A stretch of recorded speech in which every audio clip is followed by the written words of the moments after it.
screen down in case someone calls. calls. Notifications that pop up. Yeah. Is there anything that jumps out about the matchup this week with them, special teams wise? Yeah, I'd say, I mean, there's a lot of things that jump out to me, but they obviously got a really talented punter.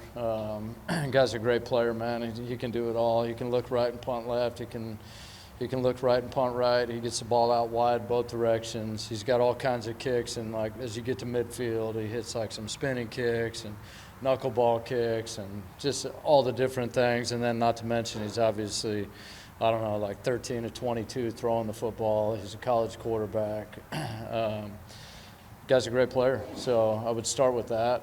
But I think they do a great job. Jody Camillus, obviously, their special teams coach, been in this league a long time. He's run all kinds of tricks and fakes and done all that stuff. So we got to be ready to go. We're excited about the plan we have, though, and we're excited about the matchups. They got a bunch of fast players that run around and make plays, and so it should be good. Actually, Tom did last week. Oh, Kennedy returning the ball. Yeah, I thought he did a nice job. He did a good job catching it. He got downhill. He had the one return. Got some positive yards up there by the 30. I felt overall he did a nice job. We didn't block it perfect every time. That's kind of how that play's working right now in the league. I mean, you just got to keep chipping away. You have some returns that get to 23, 4, and then hopefully you get one out to the 28, 30. You know what I mean? You just keep going, and then hopefully some point there we can get one a little bit bigger than that. You mentioned for preparation, I guess, or the ability to do that. How about you guys? We see a lot of, we see Dan taking a lot of chances, and I don't know how that factors into the special teams. Have you just been waiting for the right time? Yeah, I would say, you just never know when those things pop up. I mean, we work a handful of things every week. At the end of the day, it's got to be the right opportunity, situation, all that stuff. But we'll see where that goes. I mean, I would also say at some point, I do believe in just execution. Let's just be really good at doing what we do. And so I'd say we put a big priority on that. Not to say that we don't work fakes and tricks and that kind of stuff, but you always have something out there if they give you the right look, something like that. So we'll see what we get. When you do have one of those that you're working on every week, like you get Nancy, or you have one that you're pretty sure is going to work and just waiting for that right situation? Yeah, I think with all those things, you got to, there's two different kinds of fakes. There's fakes that you're just going to run no matter what. And it's, hey, we're calling it and we're going to go out there and run it no matter how they line up, what they do. And then I would say most teams run a lot of different fakes where it's like, if we got the look, then we're going to run it. If we don't get the look we're looking for, we check out of it. And on any given week, that may be, totally different things. How many guys they have in the box, what their front line does on kickoff return, but.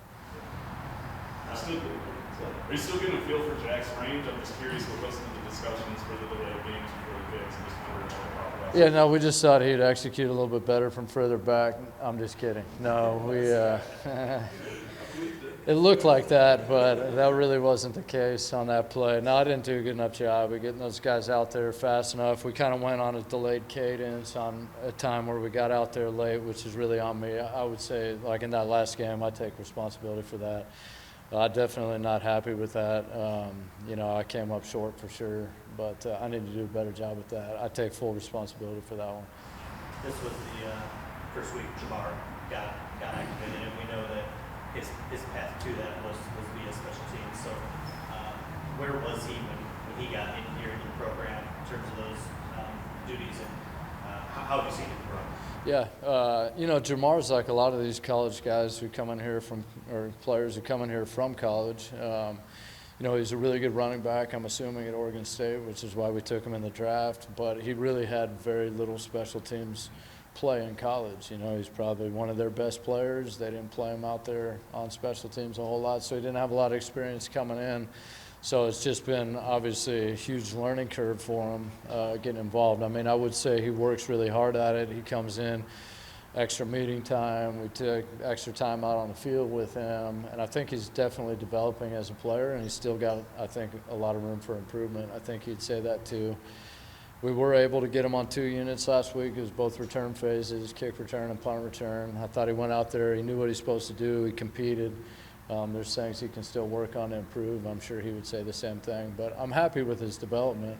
it's just hard for some of these guys. There's just so much to learn, and being good at special teams, I think I told you guys a few weeks back, but I mean, I've had players who were really good teams players in college come to the NFL and play special teams in the NFL, and those guys have said it took them like 2 to 3 years to really get to where they felt like they had everything wired and were playing at a high level with a lot of confidence. So when you take a guy like Jamar, who has less experience coming in, there's a learning curve there.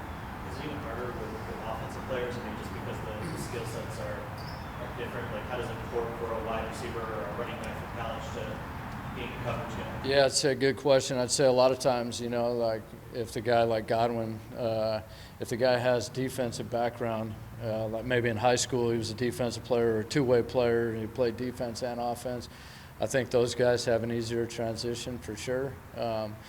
There's obviously two different phases that we play. We play, you know, return game, which is offensive fundamentals and skill sets, and then we got the cover game, which is really defensive fundamentals and skill sets. So half the game favors some of those offensive players, half the game favors defensive players, and then you got punt, which is really a two-part play. You got to protect first, which is your offensive skill set, and then you got to cover, which is your defensive skill set. So it's kind of a two-way play, or that's what I like to call it. But so I would say, yeah, you know, the coverage part comes more naturally probably to the guys who play defense. Blocking and holding guys up and all that probably comes more natural to the offensive players who are used to doing that. Coach, I got just a general question about kickers. Do you think there's a deeper pool than there has been maybe in other years because the way they're coming out of college, you got a couple of guys who've been through your camp and game-winning field goals in the last couple of weeks. I think there's just in general a deeper pool of guys who might be NFL ready than they were in recent years.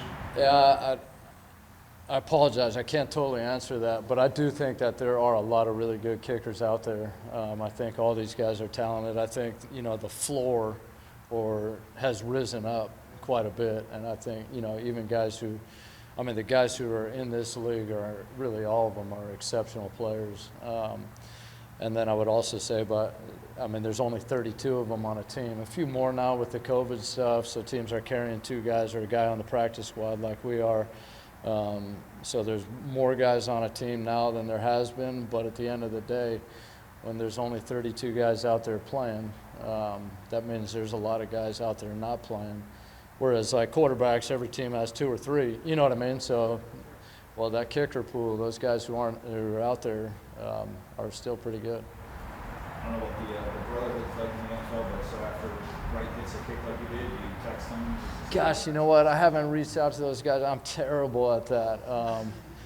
I mean, I don't really talk to many people during the season. I'm the worst. I get like 30 unanswered text messages right now.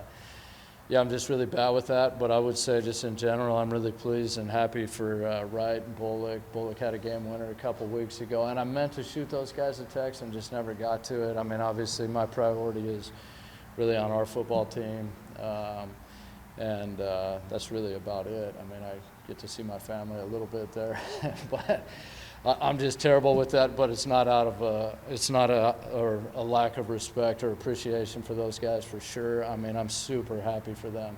We've had some good players in here playing well for other teams, kickers. So yeah, it's been good. Feather in your cap at all, feel like? I don't know if it's feather in our cap. I think the personnel guys have done good. They've brought some good players in here. I think some of it's the situation we were in. We were looking for a guy, so we had a handful of talented players in here. There's probably some players who wanted to be here because they thought the competition was wide open, all that. So maybe we got the upper tier of those guys who are out there to come here. Probably a lot of things.